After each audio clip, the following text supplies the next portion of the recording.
Setomaa valdade liidu esimees Margus Timmu, kui kaugel on energeetiliselt sõltumatu Setomaa?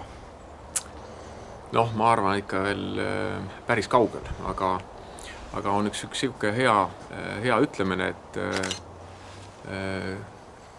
kui tahad tabada kotkast, siis tuleb sihtida kuud.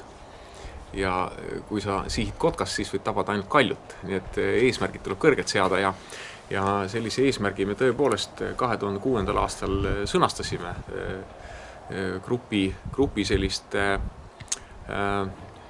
energeetika huvilistele, et Setomaa võiks muutuda sõltumatuks Eesti ja Vene energiast.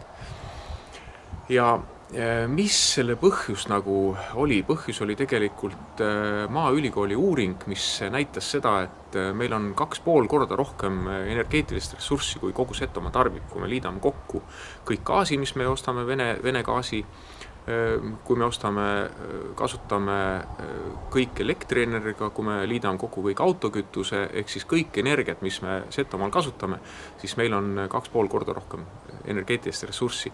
Tõsi, see on biomass, aga ega me tol hetkel ei osanud väga täpselt mõõta, kui palju on päikest ja tuult ja millised energialiigid meile nagu sobivad. Aga igal juhul tol hetkel see loosung sai sellised püstitatud. Kui me kogu energia sisse ostame, siis see raha läheb ju piirkonnast välja.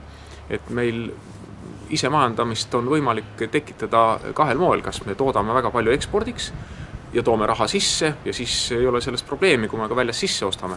Või siis teine variant on see, et me toodame oma tarbeks ja me ei osta väljas sisse. Ja täna on meil siis tegutsemas 9 päikseelektrijaama ja me toodame 1% siis kogu vajaminevast elektrienergiast nagu ise Setomaal, mis meil läheb.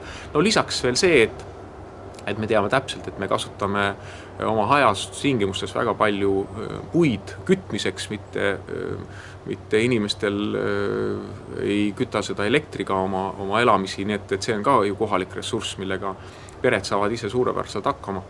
Ja teeme ka siis päris tõsiseid selliseid ettevalmistusi, kuidas me 54 kortermaja saaks võimalikult hästi kohalikul ressursil ära majandada, kuidas me suuremad ettevõtted nagu Värska sanatoorium või siis ka midagi kindlasti ka Värska vesi saaks siis taastuvat ressurssi kasutada. Milline kogemus senise 9 aasta jooksul sellel teekonnal on saadud?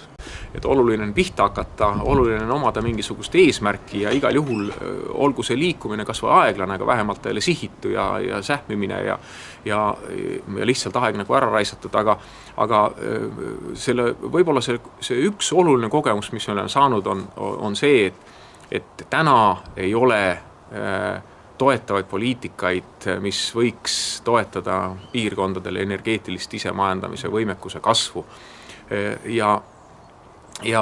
Ja võib-olla see on nagu ehk ka siis selline üle-eestiline probleem, et kogu Eestit nähakse ühe sellise väike riigina, kes peaks nagu ühesuguste lahendustega kõik oma piirkonnad majandatud saama, hakkama saama ja siis nähakse ka seda, et meil on sellised suured energiahiiud, kes toodavad kogu energia, kõik me peame hakkama saama, aga ometi piirkonnad on väga erinevad ja kahjuks meie tänased regionaalpoliitika reeglid ei arvesta neid piirkondade erinevust, kas või seda näiteks, et Setomaale jõuavad kõige peenemad kaablid.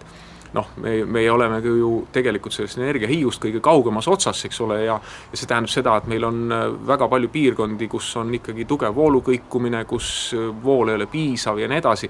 Nii et selles valguses peaks ikkagi piirkondi nagu erinevalt vaatama ja võib-olla on riigil lihtsam, kui neid tohutud rasse ja kaableid ehitada, on lihtsam tegelikult toetada just seda, et vähemalt see kant saab siis energeetiliselt nagu ennast ise nagu rohkem ära majandada, aga tänased reeglid ei toeta tõepoolest, on need siis ülekandeliinide küsimused või ka siis just mikrotootjate võimekuse toetamine, et tahet on. Setomaale peaks siis rajama oma elektrijaama.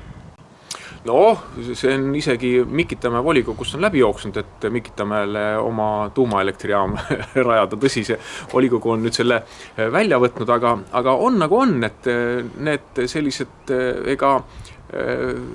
on üks raudne tõde, mis ütleb, et geniaalsel ja idiootsel ideel on vahel rehkendus, eks ole, need, et mõlemad paistavad samamoodi, need, et meil on lubatud kõikide lollide ideede väljaütlemine.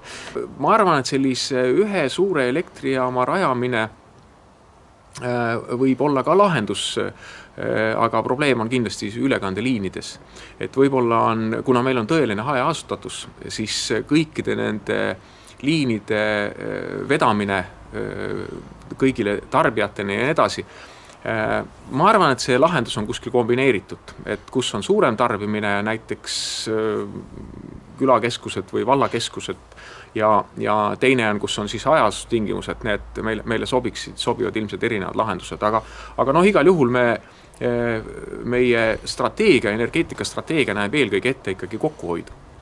See on ju kõige lihtsam viis tegelikult raha mitte välja anda, eks ole, ja selleks me siis oleme ka koostanud näiteks ahjukütmise õpiku, et kuidas kõige mõistlikumalt ahju kütta niimoodi, et puudes siis kõige paremini kogu energia kätte saada, nii et teeme ka sellist tööd.